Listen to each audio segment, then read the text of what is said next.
में हुए तमाम भर्ती घोटालों के चलते राज्य सरकार की नीतियों पर उंगली उठने लगी है। विगत कई दिनों से चल रहा बेरोजगार युवाओं का आंदोलन शासन और प्रशासन के लिए एक बड़ी चुनौती बन गया है। जहां एक तरफ बेरोजगार युवा सीबीआई जांच की मांग पर अड़े हुए हैं, तो दूसरी तरफ विपक्षी दल भी इस मामले को लेकर राजनीति की रोटियां सेकने का काम कर रहा है, जिस पर सूबे के मुख्यमंत्री पुष्कर सिंह धामी ने अपनी प्रतिक्रिया देते हुए कहा कि नकल विरोधी कानून को लेकर जो अध्यादेश राज्य सरकार द्वारा लागू किया गया है, इसका निर्णय युवाओं के बेहतर भविष्य को ध्यान में रखते हुए लिया गया है। मुख्यमंत्री पुष्कर सिंह धामी ने युवाओं को भरोसा दिलाते हुए यह भी कहा कि आने वाली सभी भर्ती परीक्षाएं नकल मुक्त और पारदर्शी रूप से करवाई जाएंगी।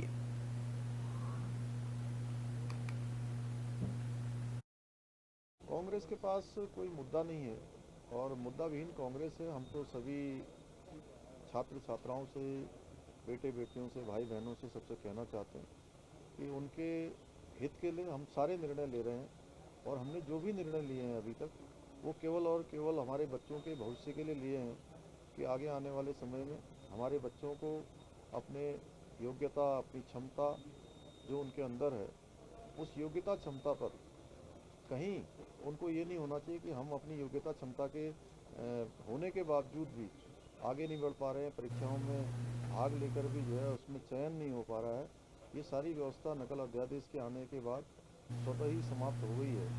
आगे सभी विधानसभा का बजट सत्र 13 मार्च से 18 मार्च तक होगा। बजट सत्र के तारीखों का ऐलान कैबिनेट ने कर दिया है। बजट सत्र की अवधि को लेकर विपक्ष ने सरकार पर सवाल खड़े किए हैं, जिस पर भाजपा के मीडिया प्रभारी मनवीर चौहान ने जवाब देते हुए कहा कि बिजनेस के हिसाब से सत्र की अवधि को तय किया जाता है। आवश्यकता पड़ने पर कार्य मंत्रणा की बैठक में सत्र की अवधि बढ़ाई भी जा सकती है। मनवीर चौहान ने आगे कहा कि बजट सत्र को लेकर सरकार राज्य के नागरिकों से सुझाव ले रही है। यह बजट सत्र उत्तराखंड के विकास को आगे बढ़ाने का काम करेगा।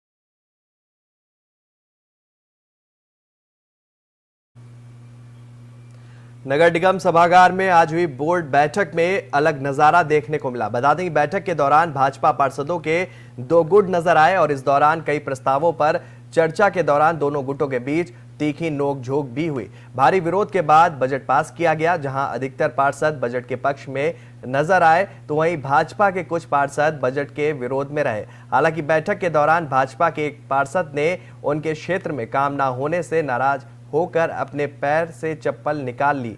दरअसल पहले की बैठकों में देखा गया है कि भाजपा के कुछ पार्षद मेयर को सपोर्ट करते थे और बाकी उनके विरोध में रहते थे और उन्हीं के बीच गहमा गहमी होती थी। लेकिन आज सारे पार्षद ही दो गुटों में बटे हुए नजर आए। बोर्ड बैठक शुरू होने के बाद प्रस्ताव संख्या 527 के तहत निगम का वार्षिक बजट रखा गया। इस पर 15 से अधिक भाजपा पार्षदों ने विरोध जताया। भाजपा पार्षद विवेक चौधरी ने बजट खर्च पर सवाल उठाते हुए कहा कि पहले भी करीब 110 करोड़ का बजट पास हुआ था, लेकिन उससे क्या काम हुआ, कुछ भी पता नहीं लगा। विवेक चौधरी का आरोप था कि किसी पार्षद का कार्य नहीं होता। हालांकि पार्षदों का दूसरा गुट बजट के पक्ष में रहा। दोनों के बीच बजट पास कराने को लेकर काफी बहस भी हुई।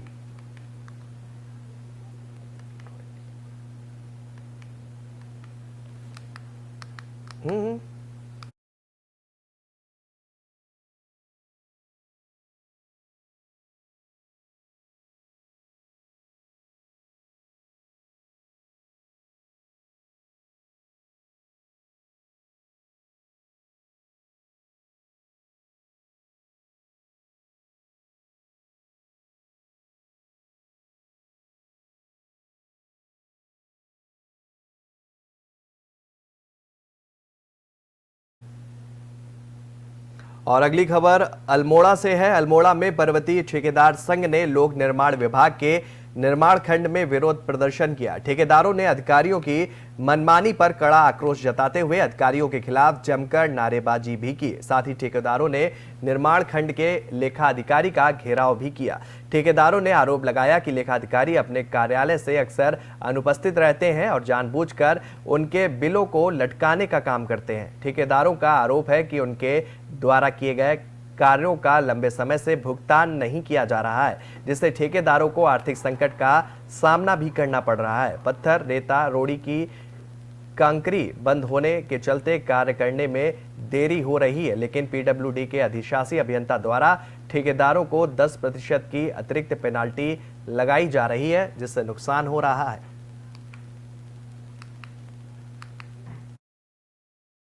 ये निर्माण खंड के अकाउंटेंट साहब जो हैं लगातार हमारे ठेकेदारों को परेशान कर रहे हैं, उनका भुगतान नहीं हो पा रहा है और पेनल्टी पर पेनल्टी ठोक रहे हैं। अधिशासी अभियंता लगातार 10% हमारे ठेकेदारों पर पेनल्टी मार रहे हैं और हमारी जो जमानत है उसकी वो एफडी जो हमने है उसको भी जब्त करवा रहे हैं और लगातार ठेकेदारों के पे भुगतान नहीं हो रहा है। और ये अकाउंटेंट तो यहाँ का जो निर्माण खंड का अकाउंटेंट है ये ऑफिस में बैठता ही नहीं है और लगातार कभी भी यह हो कभी सब गायब रहता है और महीने में करीब 2 दिन बैठते हैं, उसमें भी कभी आप ये लगा लीजिए करीब 1.5-2 साल से पुराने कहीं कहीं भुगतान ऐसे पड़े हैं, लंबित भुगतान नहीं हो पा रहा और लगातार बहुत ठेकेदार परेशान हैं। अगर ऐसी अनियमितता रही या ऐसी इन लोगों का व्यवहार रहा तो हम लोग आंदोलन को आगे बढ़ाएंगे और तालाबंदी करेंगे। अगर ज़्यादा ही कुछ रहा तो हम लोग यहाँ धरना प्रदर्शन सब कुछ करना पड़ेगा। ये निर्माण खंड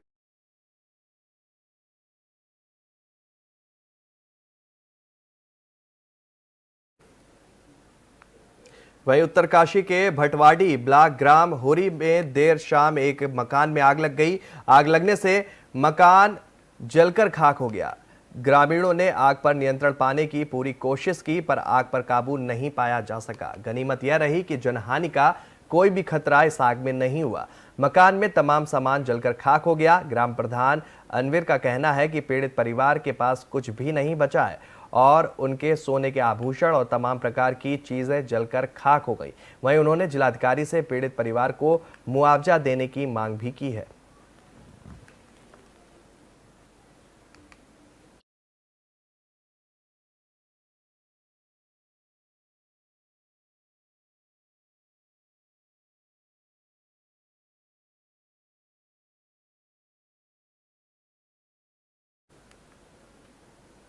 पौड़ी में गर्मी का दौर शुरू होने से पहले ही शहर में पेयजल किल्लत शुरू हो गई है और यहां अनियमित पेयजल आपूर्ति स्थानीय जनता की तकलीफ बढ़ा रही है, जिससे स्थानीय लोगों में अब जल संस्थान के खिलाफ आक्रोश भी बढ़ रहा है। दरअसल शहर में नानघाट और श्रीनगर पेयजल पंपिंग योजना से पेयजल आपूर्ति की जाती है, लेकिन दोनों पेयजल पंपिंग योजनाएं जल संस्थान और विद्युत विभाग दोनों ही विभागों की लापरवाही का खामियाजा भुगत रही है। एक और जहां जल संस्थान लीकेज की समस्या को दूर नहीं किया जा रहा है, तो वहीं विद्युत विभाग द्वारा बार बार शट डाउन किए जाने से पौड़ी में नियमित तौर पर पानी की सप्लाई नहीं हो पा रही है, जिसका खामियाजा जनता को भुगतना पड़ रहा है। बता दें कि जल संस्थान का घेराव करने पहुंची स्थानीय जनता ने बताया कि सर्द मौसम में पेयजल आपूर्ति की ये हाल है तो आने वाली गर्मियों में जनता की प्यास कैसे बुझ पाएगी। वहीं जल संस्थान के सहायक अभियंता ने दावा किया है कि लीकेज की समस्या को जल्द दूर करवा लिया जाएगा, जबकि गर्मी से निपटने के लिए पानी के टैंकर भेजकर पेयजल आपूर्ति करवाई जाएगी। विंटर सीजन चल रहा है, अभी से पानी की समस्या हो गई पौड़ी में और हम 2 साल से लगातार जल संस्थान से संपर्क कर रहे हैं। जब हम यहाँ आते तो कहते साहब टेक्निकल फॉल्ट है, बिजली नहीं है, इसलिए हम जो है पानी की सप्लाई नहीं कर पाते। तो हमने उनको कहा, हम 2 साल से ये लगे हैं कि भाई आपको एक वैकल्पिक व्यवस्था भी तो होनी चाहिए।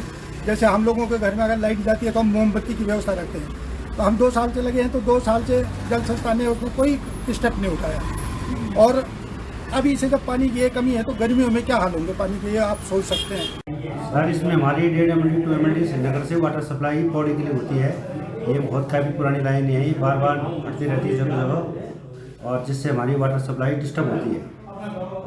बीच बीच में क्या होता है, हेडल से ये इनका शट डाउन रहता है, कभी लाइट रहती है कभी नहीं रहती है, उस वजह से हमारी डिस्टर्ब होता रहता है इस पानी की। फिलहाल हमारे जो ये गर्मी को देखते हुए हमारे टैंकर वगैरह जो भी हैं जिनसे हम सप्लाई की जाएगी और जहाँ हमारी लीकेज हो रही है लाइनें तुरंत उसको ठीक कर दिया जाता है लेकिन जहाँ अगर दिक्कत आ रही हो हम उसको समस्या के निदान तुरंत करते हैं। विंटर सीजन चल रहा है, अभी से पानी की समस्या। रुद्रपुर और नैनीताल सहित इसके आसपास के लोगों के लिए अच्छी खबर है। बता दूं कि कुमाऊं में पर्यावरण पर्यटन को बढ़ावा देने के लिए तराई केंद्रीय वन प्रभाग रुद्रपुर की टांडा रेंज के वन क्षेत्राधिकारी रूप नारायण गौतम टांडा रेंज स्थित संजय वन को नया स्वरूप देने की तैयारी कर रहे हैं, जिसको लेकर संजय वन का सौंदर्यीकरण का कार्य भी शुरू हो गया है। लगभग 20 लाख रुपए से यहां काम शुरू होने जा रहा है। बता दें कि प्रथम चरण में संजय वन में बनी 12 राशियों की नक्षत्र वाटिका को संवारने का कार्य किया जा रहा है और इसके अलावा संजय वन में बच्चों के मनोरंजन के लिए चिल्ड्रन पार्क, पुराने भवनों की मरम्मत कार्य एवं दूर दराज से आने वाले पर्यटकों के बैठने के लिए सीटों का निर्माण, साथ ही संजय वन विभिन्न प्रकार की फुलवारी तथा पताल तोड़ कुएं के सौंदर्यीकरण का काम भी शुरू किया गया है।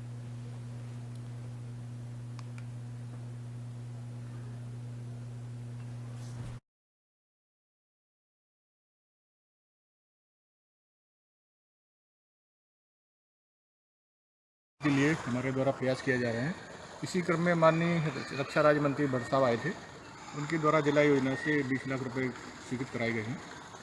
उसी प्रत्याशा में हम लोगों ने काम शुरू करा दिया है और अभी आपने देखा होगा नवग्रह वाटिका जो है इसका जीर्णोद्धार हो चुका है और इसमें चिल्ड्रन पार्क और इन पार्कों का जीर्णोद्धार किया जाएगा, जिससे पर्यटन का बढ़ावा मिले और आने वाले पर्यटकों को यहाँ अच्छा लगे और उनकी सुविधा के लिए और क्या बेहतर से कर सकते हैं, इस पर हम प्रयास कर रहे हैं। नहीं, इस संबंध में तो अभी ऐसा कुछ प्लान है नहीं।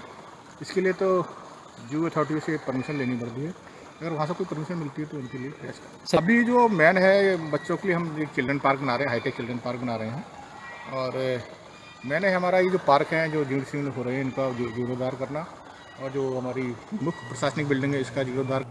और बढ़ते हैं अगली खबर की तरफ। भारतीय जनता पार्टी के प्रदेश उपाध्यक्ष कैलाश शर्मा ने नकल विरोधी कानून का स्वागत किया है। उन्होंने इस कदम के लिए प्रदेश की धामी सरकार को बधाई भी दी है। अल्मोड़ा में आज पत्रकार वार्ता में बीजेपी प्रदेश उपाध्यक्ष कैलाश शर्मा ने कहा कि राज्य में प्रतियोगी परीक्षाओं में लगातार धांधली की शिकायतें सामने आ रही हैं, जिस पर सरकार ने कार्रवाई कई आरोपियों को जेल भेजने का काम भी किया है। नकल करने वालों व नकल कराने वालों के खिलाफ सख्त कार्रवाई के लिए सरकार अब नकल विरोधी अध्यादेश लेकर आई है। वहीं सीबीआई जांच के सवाल पर शर्मा ने कहा कि युवाओं के हित में जो भी कदम उठाना होगा सरकार जरूर उठाएगी।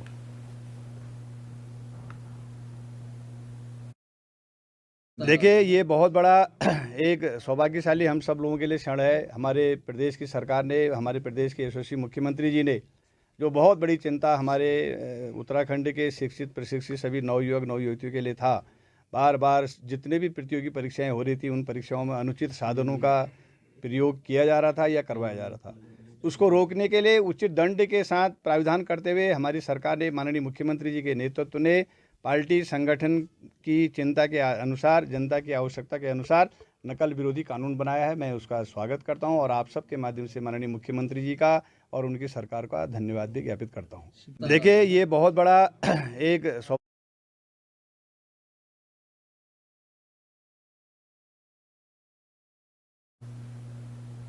तो फिलहाल इस बुलेटिन में मेरे साथ इतना ही। देश और दुनिया से जुड़ी हुई तमाम खबरों के लिए आप बने रहिए FM न्यूज के साथ। नमस्कार।